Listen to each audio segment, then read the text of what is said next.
दैनिक हिंदी में आपका हार्दिक स्वागत है मित्रों। पिछली वीडियो में हमने सर्वनाम और उनके कौन कौन से भेद हैं उनके बारे में बात की। आज की वीडियो में हम विशेषण की परिभाषा और विशेषण के कितने भेद हैं उनके बारे में जानेंगे। तो देखते हैं। विशेषण का शाब्दिक अर्थ है विशेषता उत्पन्न करने वाला या विशेषक या व्यावर्तक। परिभाषा जो विकारी शब्द, संज्ञा या सर्वनाम की विशेषता,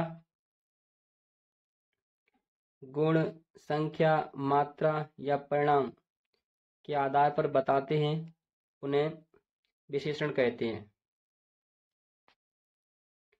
विशेष में कि विशेषण के साथ कारक चिन्हों को जोड़ने पर वह वाक्य में संज्ञा बन जाता है।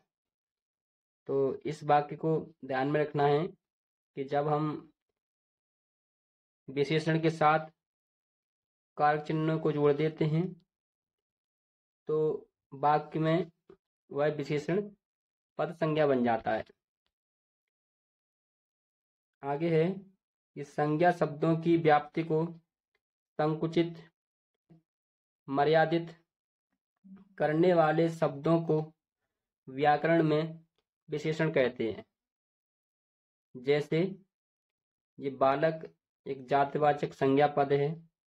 यदि हम बालक में विशेषण जैसे काले, गोरे, अच्छे, बुरे, सभ्य, असभ्य, दुष्ट, विनीत, उद्दत, उद्दंड इन विशेषण को जोड़ेंगे तो वहां पर पद बनेगा काले बालक, गोरे बालक, अच्छे बालक, बुरे बालक, सभ्य बालक, असभ्य बालक, दुष्ट बालक, विनीत बालक, उद्दत बालक और उद्दंड बालक। तो इस तरह से संज्ञा पद में विशेषण को जोड़ करके एक नया पद का निर्माण होता है। आगे देखते हैं। विशेषण विशेषता प्रकट करने वाले शब्द हैं जैसे अच्छा, बुरा, बड़ा, ऊंचा, काला, भूरा और विशेष जिसकी विशेषता बताई जाए जैसे काला पुरुष। तो यहाँ पर जो काला है ये विशेषण है और ये पुरुष की विशेषता बताई जा रही है, तो पुरुष यहाँ पर विशेष है। ऐसे ही विनम्र बालक, तो इसमें जो बालक है विशेष है और विनम्र विशेषण। ऊंचा पर्वत, तो यहाँ पर पर्वत विशेष और ऊंचा विशेषण है। और बड़ा घर, तो घर विशेष और बड़ा विशेषण है। तो यहाँ पर हमने दोनों में अंतर समझा कि विशेषण किसे कहते हैं और विशेष क्या होता है। आगे देखते हैं। वाक्य में प्रयोग के आधार पर ये दो भेद हैं। पहला है विशेष विशेषण और इसी को उद्देश्य विशेषण भी कहते हैं। जैसे विशेष से पहले या संज्ञा के पूर्व प्रयुक्त होने वाले विशेषणों को विशेष विशेषण कहा जाता है। जैसे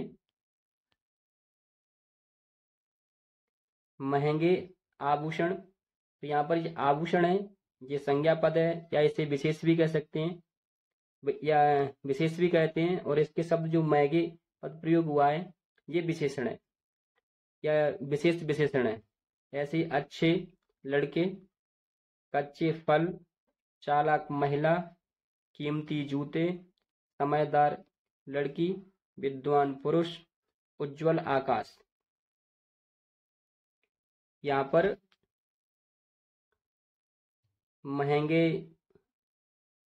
महंगे, अच्छे, कच्चे, चालाक, कीमती, समझदार, विद्वान और उज्ज्वल। जो ये पद दिए हैं जो संज्ञा से पूर्व प्रयुक्त हुए हैंगे, इन्हें हम विशेष विशेषण कहते हैं। अब दूसरा है विधेय विशेषण। जब कोई विशेषण शब्द विशेष के बाद और क्रिया से पूर्व प्रयुक्त हो तो उसे विधेय विशेषण कहते हैं। जैसे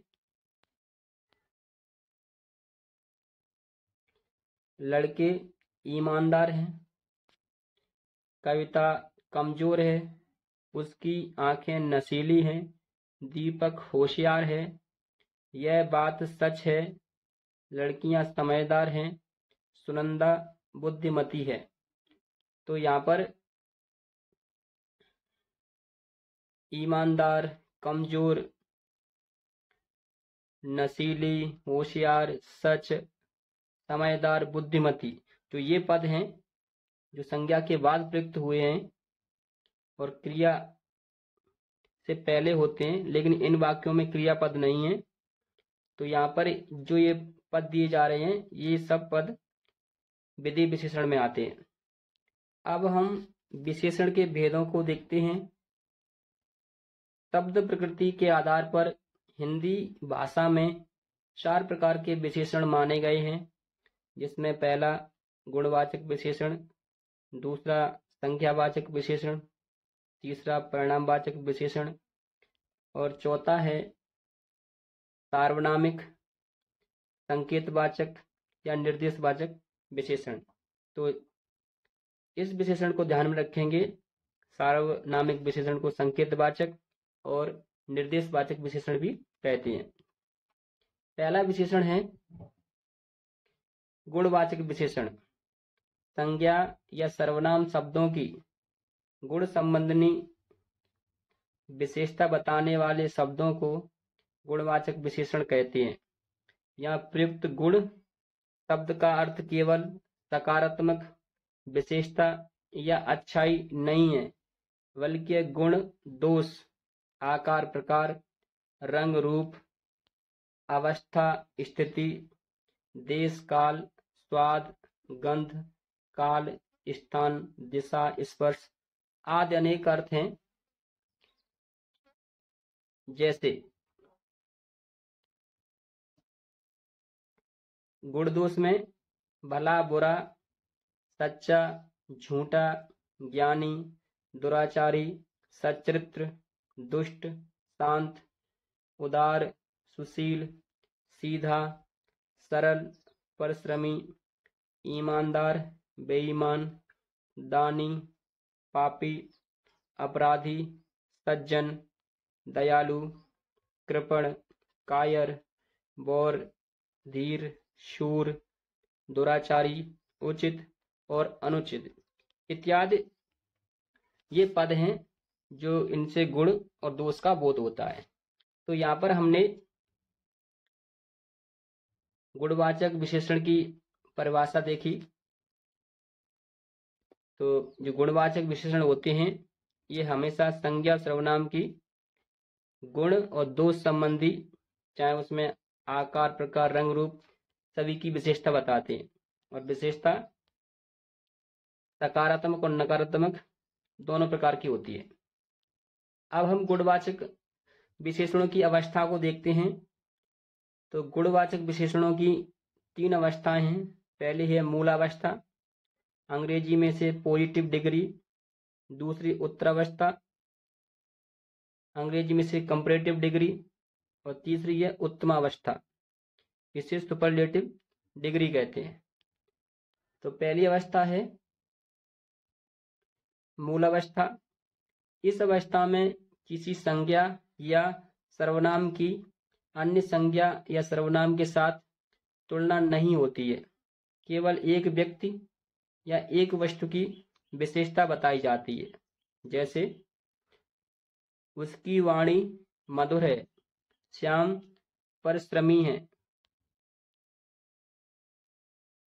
वह कच्चा फल है, राम सुंदर बालक है, मेरे पिता अच्छे हैं, महिपाल व्यवहार कुशल है, रेखा विदुषी है, एकता चालाक है। तो ये वाक्य हैं। इन वाक्य में एक ही पद की विशेषता बताई जा रही है, जिसमें ये पद कुछ संज्ञा हैं और सर्वनाम। अब दूसरी अवस्था है उत्तरावस्था या मध्यमावस्था, जहां दो में से किसी एक को अच्छा या बुरा बताया जाता है, तो वहां विशेषण की मध्यमावस्था होती है। अब हम विशेष में देखेंगे कि मध्यमावस्था वाले विशेषण शब्दों से पहले से, में, तर, से अधिक, से बढ़कर, उससे, की अपेक्षा, के बजाय आदि में से कोई एक जुड़ा रहता है। जैसे सुखदेव श्याम से बुद्धिमान है, तो यहाँ पर ये बुद्धिमान विशेषण है और इससे पहले से जुड़ा है, और यहाँ पर दो संज्ञा पदों की तुलना की जा रही है, सुखदेव और श्याम। ऐसे ही अगला वाक्य है दिनेश मुकेश से कमजोर है, तो कमजोर विशेषण है और इससे पहले ये से जुड़ी हैगी, तो यहाँ पर इन दोनों संज्ञा पदों में तुलना की जा रही है। यह बालिका फूल से भी कोमल है, तो यहाँ पर कोमल विशेषण है, से विभक्ति चिन्ह है और इससे तुलना की जा रही है बालिका और फूल के बीच। ऐसे ही अंग्रेजी की तुलना में संस्कृत कम कठिन है, तो यहाँ पर संस्कृत और अंग्रेजी के बीच तुलना की जा रही है कि मैं विभक्ति से। तो इसलिए जब भी हम उत्तरावस्था की तुलना करेंगे तो वहां पर हमें इन पदों को ध्यान में रखना है, से, में, तर, से अधिक, से बढ़कर, उससे, की अपेक्षा, के बजाय इनमें से कोई भी एक विशेषण से पहले जुड़ा रहता है। तीसरी अवस्था है उत्तमावस्था, जब दो से अधिक व्यक्तियों या वस्तुओं के बीच तुलना की जाती है और उनमें से एक को श्रेष्ठ या निम्न बताया जाता है, तो उसे विशेषण की उत्तम अवस्था कहते हैं। जैसे विशेष में देखना है कि उत्तमावस्था वाले विशेषण शब्दों से पहले, सबसे, सब में, सर्वाधिक, सभी में, सभी की अपेक्षा, सबसे अधिक आदि तुलनावाचक शब्दों में से कोई एक जुड़ा रहता है।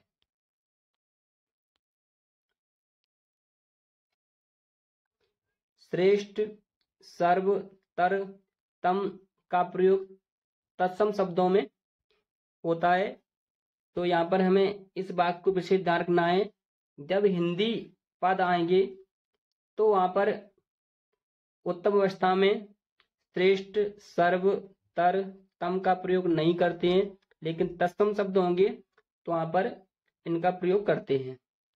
जैसे कुछ वाक्य हैं, गायों में काली गाय सबसे अधिक दूध देती है, तो यहाँ पर ये गायों ये संज्ञा पद है और काली गाय और इसकी तुलना की जा रही है कि सबसे अधिक, ये दूध ये भी संज्ञा पद है, तो यहाँ पर इन गायों के बीच में तुलना की जा रही है और यहाँ पर वाचक शब्द ध्यान रखना सबसे अधिक। ऐसे ही कवियों में कालिदास श्रेष्ठ या सर्वश्रेष्ठ हैं। ऐसे ही अध्यापकों में राजेश शर्मा सबसे विद्वान है। ऐसे ही पशुओं में शेर सबसे बलवान है, पशुओं में लोमड़ी सर्वाधिक चालाक है, कपिल सबसे अच्छा है, मोनू सबसे घटिया विचारों वाला लड़का है, देवों में कृष्ण सबसे लोकप्रिय है। तो इस वाक्य में सबसे, सर्वाधिक, श्रेष्ठ, तो इनका प्रयोग हुआ है, तो ये अगर पद आए तो हमें ध्यान में रखना है कि वहां पर विशेषण की उत्तम अवस्था होगी। अगला विशेषण है संख्यावाचक विशेषण। जो विशेषण किसी व्यक्ति, प्राणी अथवा वस्तु की संज्ञा या सर्वनाम संख्या से संबंधित विशेषता का बोध कराते हैं उन्हें संख्यावाचक विशेषण कहते हैं। अब मित्रों यहाँ पर जो संख्यावाचक विशेषण है उनको कितने वर्गों में विभाजित किया है, तो यहाँ देखते हैं। संख्यावाचक विशेषण के को दो भागों में विभाजित किया है। पहला है निश्चित संख्यावाचक और दूसरा अनिश्चित संख्यावाचक। निश्चित संख्यावाचक को फिर 5 भागों में बांटा गया है, जिसमें गणनावाचक, क्रमवाचक, आवृत्तिवाचक, समुदाय या समुच्चयवाचक, प्रत्येकवाचक या विभागवाचक। और गणनावाचक के 2 उपभेद हैं। पहला है पूर्णांक बोधक और दूसरा है अपूर्णांक बोधक। तो यहाँ पर जो सबसे ज्यादा महत्वपूर्ण है ये संख्या है। तो संख्याओं को हम देखते हैं। पहले हम देखते हैं पूर्णांक बोधक निश्चित संख्यावाचक विशेषण। जैसे 1, तो इसमें ग्या, एक, इक्या, एक और इका ये आते हैं और इनसे संख्या बन जाती है। जैसे ग्या से 11, 1 से 21 और 31, 41, 51, 61, 81, 71, 91। तो इस तरह से ये संख्या बोधक है, इसको ध्यान रखेंगे और इससे एक निश्चित संख्या का बोध होता है। ऐसे दूसरा है 2, तो बा, बत, बया, ब और बरा। तो 12, 22, 32, 42, 52, 62, 72, 82 और 92। तो इस तरह से यहाँ पर इन शब्दों को ध्यान रखेंगे और यहाँ पर जो संख्या बनती है तो इनको जोड़ करके संख्या बनाई जाती है। अगला है 3, तो 3 में ते, तई, किया, तिर, तिरा। ऐसे 4 पे चौ, चौब, चौ, चौरा।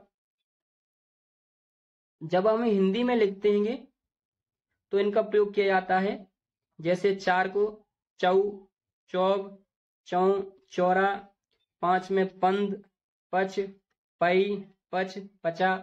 तो इनसे जो 5 संख्या पे संख्या बनती है, जैसे 5 यह है 15, 25, 35, 45, 55, 65, 75, 85 और 95। तो इस तरह से इन शब्दों को ध्यान में रखेंगे तो वहां पर हम बता सकते हैं कि यहाँ पर ये विशेषण है, क्योंकि संख्या पूछी जाएगी और उनसे पूछा जाएगा कि यहाँ पर कौन सा विशेषण है, तो ये ध्यान में रखना। ऐसे ही आगे है 6 या 6, तो छब, छत, जिया। यहाँ पर ये मित्रों छिया है। छप, छा, छिन और छिया। 7, सत, सत्ता, से, सड़। 8 में अठा, अड़ और अट्ठा। 9 में उन, 89, 99 और आगे 10 में रह, दह और वह। 20 में ईस, 30 के 30, 40 में 40, 44, 50 में पन और वन। 60 में 60, 70 में 70, 80, 80 और 90 में 90। तो इनसे हिंदी की जो संख्या लिखी जाती है तो इन्हीं शब्दों का प्रयोग किया जाता है। तो ये विशेषण है जो संख्यावाचक है और पूर्ण बोधक है, तो इनको ध्यान में रखेंगे। अब दूसरे हैं अपूर्ण बोधक। अपूर्ण बोधक में 2.25, आधा, 2.5, 4.5। तो ऐसी संख्या आएगी तो समझ जाए कि यहाँ पर ये अपूर्ण बोधक संख्या है। अगला विशेषण है परिणामवाचक विशेषण। जो शब्द किसी संज्ञा व सर्वनाम की माप तोल या मात्रा संबंधी विशेषता का बोध कराते हैं उन्हें परिणामवाचक विशेषण कहते हैं। परिणामवाचक विशेषणों के दो भेद हैं। पहला है निश्चित परिणामवाचक, जो विशेषण अपनी संज्ञा या सर्वनाम की निश्चित मात्रा या परिणाम का बोध कराते हैं, उन्हें निश्चित परिणामवाचक विशेषण कहा जाता है। और आगे है कि निश्चित संख्यावाचक विशेषणों का प्रयोग जब अगणनीय या द्रव्यवाचक संज्ञाओं के साथ किया जाएगा तो ये विशेषण ही निश्चित परिणामवाचक विशेषण कहलाते हैं। जैसे 4 लीटर दूध लाओ, तो यहाँ पर एक संख्या आ रही है, और जब संख्या का प्रयोग हम पदार्थवाचक संख्या में करते हैं और वह संख्या अगणनीय हो तो वहां पर वह निश्चित परिणामवाचक विशेषण बन जाते हैं। ऐसे ही और हैं 10 किलो चीनी मिलाओ, 7 मीटर सफेद कपड़ा, 1 तोला सोना, 1 क्विंटल गेहूं, 1 घड़ा पानी, 50 मीटर रस्सी। और हैं 5 किलो आटा दे दो, 10 ग्राम किशमिश, 2 किलो मिठाई, 2 टन लकड़ी। तो यहाँ पर जो संख्या आ रही है, एक तो इसमें दूध, चीनी, कपड़ा, सोना, गेहूं, पानी, आटा, मिठाई, लकड़ी, ये सारे पदार्थ हैं, तो ये खाद्य पदार्थ हैं। और इनसे पहले संख्यावाचक विशेषणों का प्रयोग हो रहा है, तो वही संख्यावाचक विशेषण निश्चित परिणामवाचक विशेषण कहलाते हैं। अगला है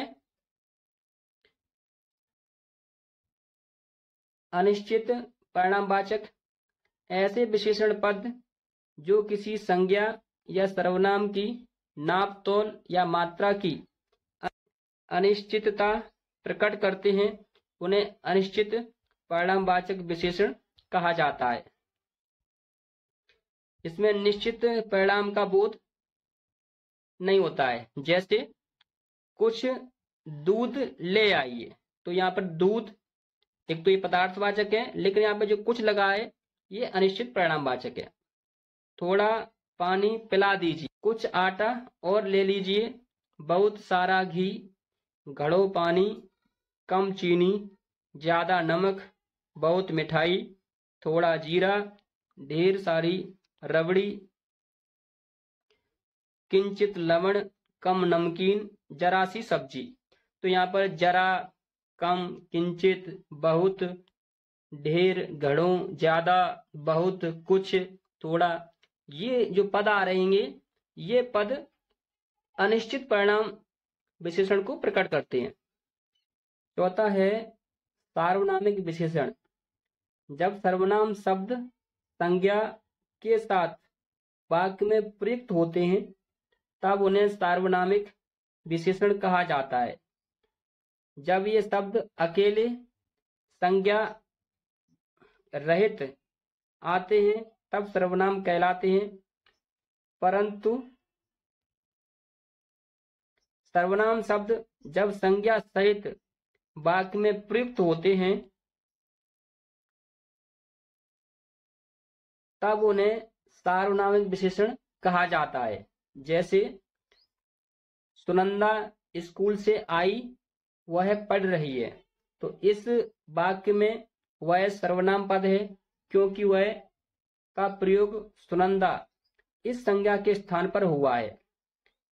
जैसे सुनंदा स्कूल से आई, वह पढ़ रही है, तो इस वाक्य में वह सर्वनाम पद है क्योंकि वह का प्रयोग सुनंदा इस संज्ञा के स्थान पर हुआ है। लेकिन अगर वाक्य ऐसे होगा कि वह सुनंदा स्कूल से आई है, तो सुनंदा संज्ञा पद है और संज्ञा से पहले वह सर्वनाम है, तो फिर वहां पर वह सार्वनामिक विशेषण होगा। ऐसे ही अगला वाक्य है कि किसी बालक को बुलाओ, तो यहाँ पर जो बालक है संज्ञा है और जो किसी है ये अनिश्चित अनिश्चयवाचक सार्वनामिक विशेषण है। तो इसी तरह से जब कोई संज्ञा पद हो और संज्ञा पद से पहले कोई भी सर्वनाम आ जाए तो वहां पर सार्वनामिक विशेषण होगा। तो इस तरह से हमने आज के वीडियो में विशेषण की परिभाषा और विशेषण के भेद और उनकी कौन सी अवस्थाएं, इनके बारे में जाना। उम्मीद करते हैं आपको समझ में आया होगा। तो आप कमेंट जरूर करें और अपने मित्रों के साथ ज़्यादा से ज़्यादा शेयर करें। अब हम मिलते हैं आपको एक और नए वीडियो के साथ। तब तक के लिए जय हिंद, वंदे मातरम।